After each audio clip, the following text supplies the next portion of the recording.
Welcome to session 345 of the Bible in a Year commentary. If you started this series on the 1st of January, then today should be the 11th of December. Today we'll be looking at 1 John 3 to 4 and Psalm 35.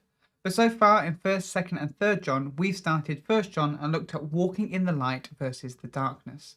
The three Johannine epistles are traditionally attributed to the Apostle John, though 1st John is anonymous and 2nd, 3rd John are signed the Elder. They share language with John's Gospel, hence being attributed to John. 1 John opens by affirming the tangible reality of Jesus as the word of life revealed to the disciples. Believers are invited into relationship with God and each other. Living in God's light means confessing sin, seeking forgiveness through Jesus, and rejecting falsehood. The author reminds readers that Jesus' atonement is available for all. Obedience to Jesus' commandments proves a genuine relationship with him. Believers are called to love one another and reject worldly desires, which are fleeting. True life is found in loving what God loves. The author warns against antichrists, those who oppose Jesus and lead others astray. Believers are encouraged to remain steadfast, holding to the truth that they have been taught and abiding in Jesus. But let's jump into today's reading, 1 John 3 to 4. Because of God's great love, those who walk in the light get to be called children of God. And because the world did not recognize Jesus and persecuted him, then it is expected that the world would treat believers the same way. As children of God, it is part of the hope of believers that as they mature and grow, they will look more and more like him, if they work at purifying themselves. The author then says that everyone who commits sin is guilty of lawlessness, and no one who abides in him sins. That's 1 John 3 verses 4 to 6. But we also read earlier that if anyone does sin, that Jesus atones for it. That's 1 John 2 verses 1 to 2. So what is the author talking about here? When it says no one sins, they're not saying that believers never make any mistakes or do anything wrong. What they are saying is that no believer should be continuously indulging and engaging with sin. In fact, they argue that no one who continues in sin can claim to have ever known Jesus. They show themselves to be children of the devil. This is a callback to Genesis 3 verses 14 to 15, where God tells the serpent that the serpent's descendants and the woman's descendants will be at war with one another.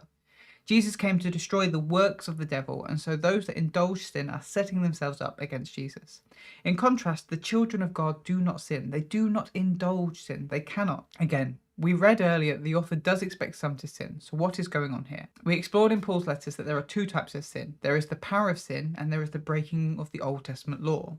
Those who are in Jesus can no longer break the Old Testament law because Jesus satisfied it. The author's claims, then, is that the children of God, believers, do not continue to indulge the power of sin. This is the ultimate litmus test of who is really a follower of Jesus. Do they choose to live right before God, and do they choose to love one another? This leads the author to switch to the next main focus of the letter, love. Believers should love one another. They shouldn't be like Cain, who gave in to the sin, crouching ready to consume him. Genesis 4 verse 7. He allowed this sin and his jealousy to lead him to kill his brother. His brother's righteousness enraged him. But love leads to life. Not loving leads to death. And Jesus is the perfect model of what love looks like. He was willing to lay down his life for all believers. And now believers should lay down their lives for one another. Love should be lived out in practical action. If anyone has much, then they should use what they have to help those in need, not just say they love others and do nothing.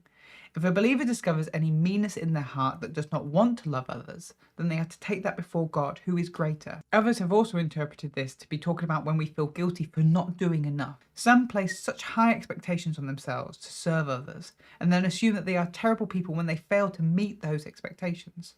In both cases, the believers can take their guilt and shame and frustrations to God and allow him to shape them as he sees fit. As believers are made right by Jesus anyway, as long as they bring themselves to him, then believers can come in boldness before God, knowing that what they ask God for, he will do, because the desire is to be obedient and please God. The command then is for believers to have faith in Jesus and love one another. In doing so, they might abide in him and with one another. The author then switches back to warning against false teachers and prophets. Believers must learn to discern what sort of spirit one comes from. Do they come with the spirit of a fellow child of God, or with the spirit of one who's setting themselves up against Jesus? The spirit of an antichrist. A simple test is that anyone who claims to be a child of God has to be able to acknowledge that Jesus Christ was real, that he was born as a human, and that he was from God. If they're unable to do that, then they are not a child of God, but an antichrist. When these people come, the believers should not be concerned. The Holy Spirit in them is greater than any spirits these people come with. They might have influence in the world because they are from the world, but those who are from God have his spirit and will be acknowledged by others who have his spirit. And then the author switches back to love. God is love, therefore his children should love. If someone isn't loving, then they can't be from God. Again, Jesus is the perfect model of this. God sent his own son Jesus to be a sacrifice for sins. He loves the world that much.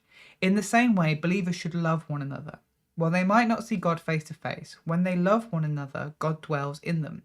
A believer is abiding in God when they have received his Spirit, and this only happens when they confess Jesus. This is how a believer experiences God's love. Love is the way that believers abide in God and with one another. This love casts out all fears of punishment. If someone is still living in fear of punishment, then they have not fully understood and experienced love. It is not possible to fully experience God's love if a believer is unwilling to demonstrate that love to others.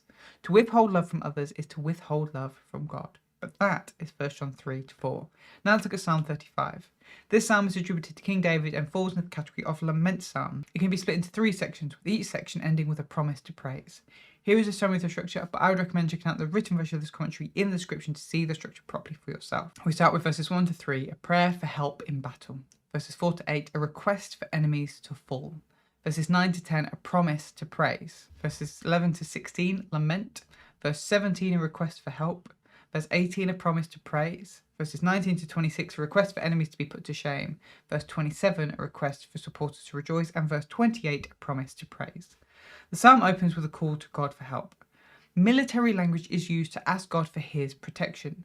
May he be a shield to protect and a spear to keep enemies at bay. The psalmist turns to their enemies and asks for them to be put to shame. They have pursued the psalmist and intend to harm them, so may they meet their own destruction. Having made this request, the psalmist then looks forward to God's victory and deliverance. Trusting that God will intervene, they anticipate the sense of joy and praise that they'll bring to God. But then the psalmist dips back into lament. They bring to God the suffering and persecution that they've experienced. This time, legal language is used. Their enemies are like witnesses that have accused them in court, seeking their defeat. What made it worse is the psalmist grieved and mourned for their enemies when they were struggling. The psalmist treated them as friends and family, but now they rejoice at the psalmist's struggles. The psalmist asks God to intervene, to rescue them from this attack. And once again, they look forward to the moment where God breaks in and the praise that they will speak out before many. One last time, the psalmist turns to their enemies and asks that God put them to shame. May they no longer be able to rejoice because they have pursued wickedness and deceit. It has felt like God has been absent in this situation. So the psalmist asks that God rise up and vindicate them, put to shame their enemies and give their supporters a reason to rejoice. And finally, the psalmist ends with anticipation. God will intervene and punish the wicked. And when that happens, the psalmist will speak God's praise all day long. Thanks for joining us today. Take a moment to reflect on what you've read and share your thoughts or questions below. If you're watching in the future, then you can click here for the next session, or you can find the full playlist just down here. To receive these daily commentaries in your email inbox, subscribe via the link in the description below. Have a great day, and I'll see you tomorrow.